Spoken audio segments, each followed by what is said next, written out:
Chers camarades, bonsoir à tous. Une question, qui sommes-nous?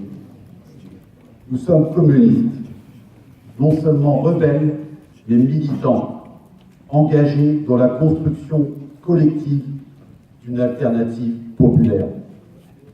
Nous sommes nous-mêmes quand nous partageons le bonheur commun, un banquet, une fête, que nous donnons la priorité aux luttes et non aux tambouilles. Notre parti, le radeau de la Méduse. Je ne sais pas si vous connaissez la référence.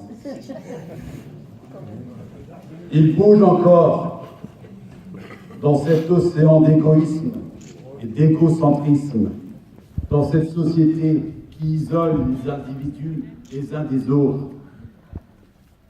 Nous mettons les habitants en mouvement contre les injustices.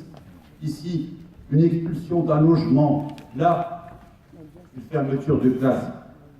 Nous dénonçons l'austérité, la casse du code du travail ou de notre sécurité sociale. Nous luttons contre les licenciements, l'évasion fiscale ou le saccage de la planète.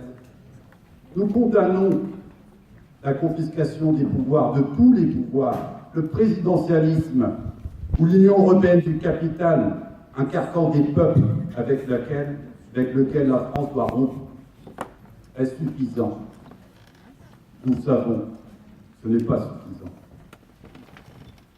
Camarades, le capitalisme n'est pas la fin de l'histoire. Il ne tombera pas seul, mais suite à de multiples coups de boutoir.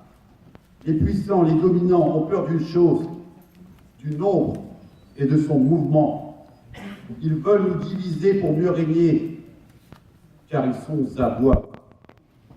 Notre responsabilité historique est d'unir et de faire grandir le rapport de force, de proposer le changement de société.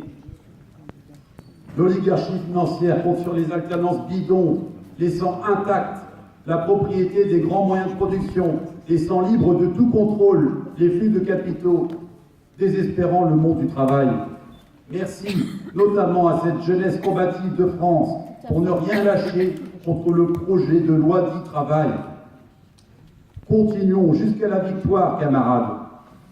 Face au mépris de toute cette clique, je le dis, qu'émergent des formes de lutte plus violentes, moi j'appelle ça de la légitime défense sociale. Et préparons-nous. À quoi donc? Mais à gouverner ce pays. Il est grand temps de préparer le socialisme pour la France. Une société zéro chômage, ce n'est pas un rêve, ce n'est pas une illusion. La concurrence des travailleurs sur ce marché du travail n'a pas lieu d'être.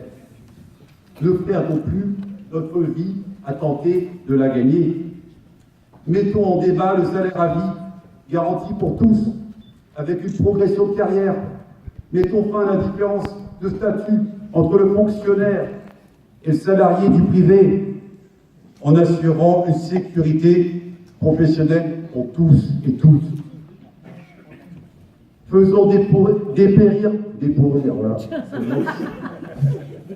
Faisons dépérir la bourse. Coupons les dividendes des actionnaires qui nous vampirisent. Plus un sou pour le capital. Nous l'écrivons parfois sur nos affiches. Clamons-le haut et fort. Dès que nous en avons l'occasion, c'est simple, c'est clair, tout le monde comprend. Plus un sou pour le capital. Annulons la dette publique française, un véritable fardeau incontrôlable, illégitime, qui nous strangule et nous prive d'investir dans la transition écologique. Faisons, enfin, la séparation du MEDEF et de l'État. Voilà quelques chantiers, camarades. Prenons nos affaires en main. Ceux qui vivent sont ceux qui luttent. En ce 27 mai, que reviennent les jours heureux. Je conclus un mot sur la présidentielle. Je pense qu'il n'y a pas de petit combat, camarades. C'est un moment enthousiasmant. N'y allons pas à reculons. Nous avons tous les arguments, toutes les analyses pour défendre avec brio les idées révolutionnaires. Personne, bien sûr, ne doit forcer sa nature. Un communiste est très bien placé pour porter la rupture. Alors mettons-nous en mouvement, faisons du neuf et du collectif autour de notre drapeau rouge, groupons-nous. Je suis convaincu que nous pouvons créer la surprise. Nous ne sommes rien, soyons tout. Merci camarades. Bien, alors on va